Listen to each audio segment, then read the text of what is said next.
Hello, welcome to Online Seller UK podcast. Today I've got Eric from Seller Guard talking to us about protecting your brand on e-commerce in the US market.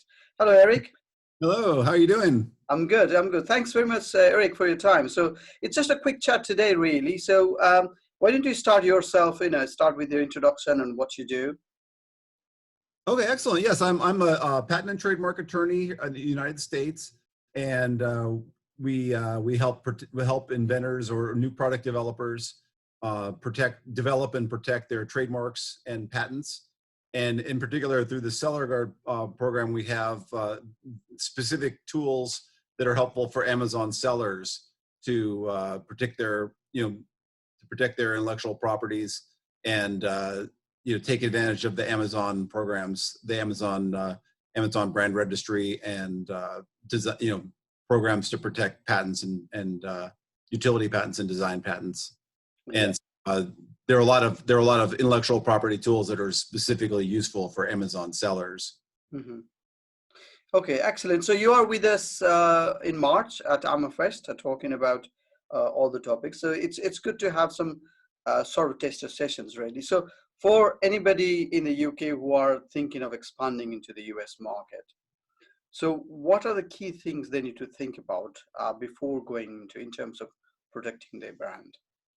Yeah, well, the trademark is definitely the most important thing for Amazon sellers. You really need to get that taken care of, not only for within Amazon as a way to access their Amazon brand registry and enhanced brand content, but also just generally the general trademark rules to make sure that you don't have any trademark problems. Like the two goals for trademarks are, one, to allow you for your customers to find you again. Like when they buy a product from you and like you want them to be able to find you and buy from you again, and not be diverted to some other producer. And that's obviously a key thing. And then the second is that can be stopping people from intentionally copying your name, which is pretty common on Amazon. Mm-hmm. Or identically, or making a name that's very, very similar, and you may see all your customers disappear when they start getting diverted to some other similar sounding company name. Yeah. But then the second thing is also making sure that you don't infringe somebody else. Somebody else may have already registered that name or a name that's very similar, and the last thing you want is to launch your product and then find out that you infringe somebody else's trademark and have to pull everything back and rebrand, and it can be a disaster. So yeah. And so we kind of have a 3-step process for dealing with the trademark side. The first step involves picking the name. This involves clearing the name with a trademark search, and then the third is to actually register.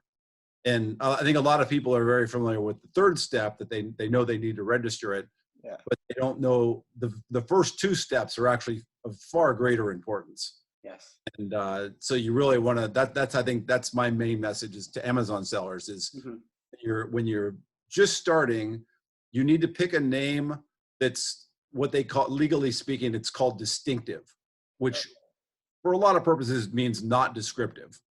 So you don't want to come up with a name that just describes what your product is. You don't necessarily want to make it, sound like a doctor's drug, prescription drug with a extremely bizarre name, but you don't want it to just describe the product either. So that's where a lot of the magic comes in, is you need to really, there are some internet resources that can help you pick names.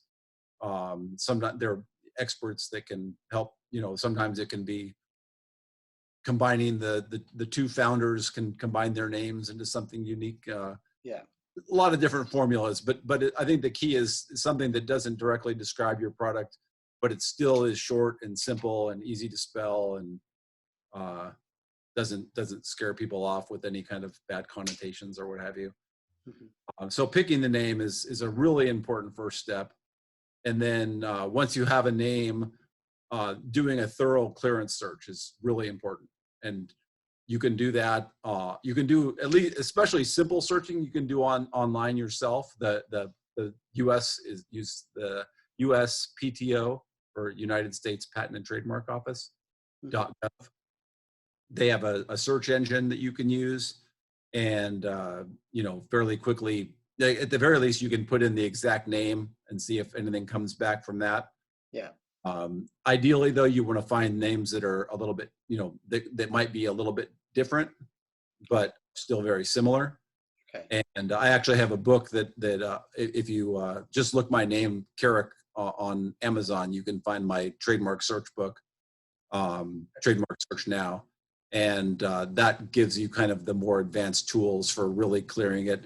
The legal standard is you might have problems if there's a likelihood of consumer confusion.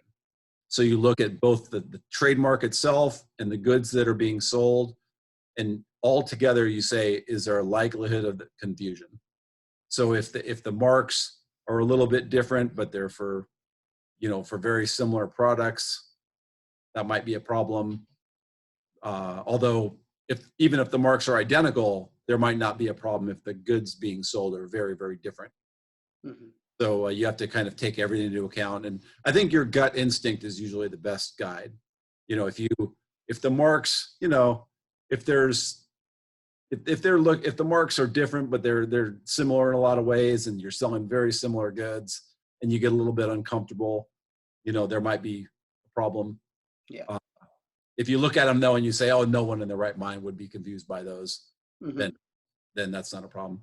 And only then, once you've picked a good, solid, legally significant name, and then cleared it with a good search, then you can go on to register, and that's not that big of a deal. It's not too big of a process to get it registered. And I'd recommend filing it fairly soon, because it tends to be a lengthy process. Like even like they'll typically get back to you in about 3 to 4 months. Oh wow. Okay. Even then, it takes another 3 months to go through their publication process.